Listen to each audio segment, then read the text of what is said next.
a times in my experience, I've found people thinking in equity is one of those not only cheap, it's a free option. And there is another school of thought which says equity is so expensive that I should just go and get the guy who pays the highest price. At the cost of kind of making it an extreme example, choosing from whom you're going to get equity, how much equity you're going to raise is almost like the decision of, who's your spouse going to be. I mean, the typical attitude would be naturally, if I'm going to part with equity of my business, I work so hard, irrespective of the business, whether it's a startup stage or it's relatively early stage or later stage, I want to maximize the valuation, and the entire focus is valuation, valuation, valuation. Who's going to give me the highest price? It's almost like saying when I'm choosing, one chooses the spouse, say that is the person the richest guy, or is the most beautiful person, the prettiest person. But in life, it's not just one parameter you can maximize. So you have to be very careful as to what you're getting into when you're choosing a venture capital partner, or if you're later stage company who's your private equity partner. The key things in certain things which an investor is looking at is that he's looking to make money and capture or take advantage of a market opportunity presented. So what's the size of the business that you are today? What's the size of the market that your business can address? So choose people basically depending on who's looking at what. How much growth does your business afford? Not all businesses don't have the same growth trajectory. Similar businesses in same industries, or rather the industry itself cannot say this is my growth, because if you're an early stage company, you can probably afford 100% year-on-year revenue growth. If you're much mature stage, maybe 25% is great. But you need to understand what the VC or a private equity player is looking at. In terms of what the VC is also looking at is the quality, capabilities of who you are as a promoter. And I'm assuming that most of us here today are really entrepreneurs. What's the kind of passion you show for the business? Are you trying to raise private equity because you already have 3 very successful business running, one in logistics, one in real estate, and say, one in hospitality, and now you want to go and do a food products FMCG business? I mean, is it that you have enough capital yourselves and you're looking to get a capital partner because you want to save your capital? Or you're looking to kind of get somebody who's, you put all your eggs in one basket. That's very important. Openness. See, unlike debt is something which is mainly terms. Of course, private equity or VC also has terms, but debt is about somebody who's giving you capital, expecting a fixed return over a fixed period of time, and then he moves away from your capital structure. He's no longer there in your balance sheet.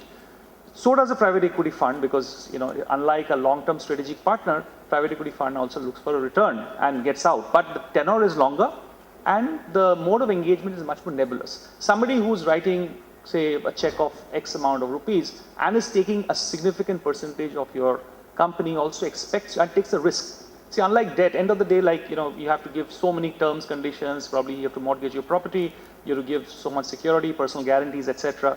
Very little of that is applicable. But at the same time, your equity provider would want to know what's going on, would want to give you inputs, and would expect you to have the willingness to learn. So that's very important.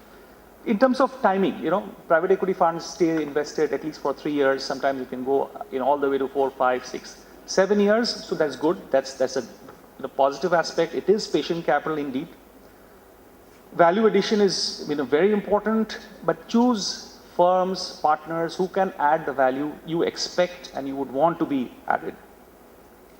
Another advantage is that, particularly when you're in a very high growth stage, if you're growing at a good, predictable 20% is one stage, but what do you expect your trajectory to be, say 50%, 60%, 100%, you can get in partners through, I would say, one word to use is clever structuring, but also meaningful structuring. Sometimes you are loath to give away 40% of your business because you're small today. You know that 2 years down the road, I'm going to be of a very different size. And it is possible to, structure these, these engagements. But when you do the structuring, be very careful is that all of us are optimists.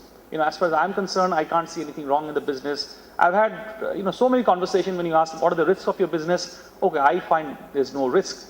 That's the right thing. I mean, at a philosophical level, an entrepreneur is somebody who does not see the shadow. He only sees the light. But, when there is a light, there is a shadow. There are risks of every business. There are no businesses which are risk-free.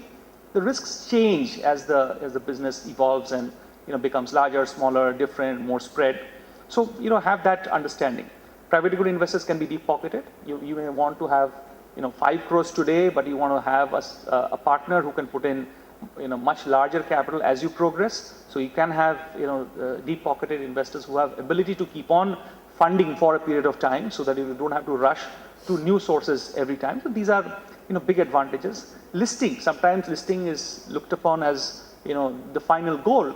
But while you list, remember, there's a lot more information that you need to give out to the public domain, which you may or may not want at a particular point of the evolution. So, if you take private equity, private sources of funding, you need to only do disclosures to, particularly of business, information, which can be something which you might be uneasy to share at a particular point in, your life cycle. That's not necessary to be done. You can just share it with your private equity investor. Of course, mind you, you're parting with probably the most valuable part of your capital structure, which is equity. So that's the key thing. There is dilution involved. Sometimes, private equity investors would also have strong terms, which will make it as if, the downsides are protected, if not fully, partly. So many a times you have quasi-equity kind of, structures. And you also need to be completely open to the fact that you're getting a partner in. You have to be open to be constantly monitored. Because somebody, it's not just about sending a report to a working capital bank that, so much was my inventory, so much of my receivables, but this investor will come and want to know everything that's going on in the business. You should not get frustrated by the fact that, oh, this guy wants to know so much, he does nothing, but end of the day, he's your partner.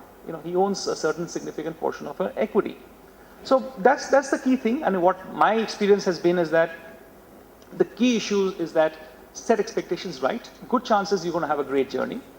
Don't have the expectations set right. You have this minor irritation in your mind, go ahead and articulate, upfront. That's true for the investor as well. Sometimes about exit timelines, maybe in the minds of the investor, he's expecting an exit in 3 years. You want him to be, you think is long-term, but long-term is a relative, relative definition. What's long-term to you maybe 10 years, was long-term to him maybe 4 years. So these are things to be avoided. So the idea was to just talk to you about, certain things which an investor can bring to the table, how to choose the investor, and how to avoid situations where you don't have, two parties who are finally partners in the business sitting on opposite sides of the table. So that's essentially what I had to, talk about.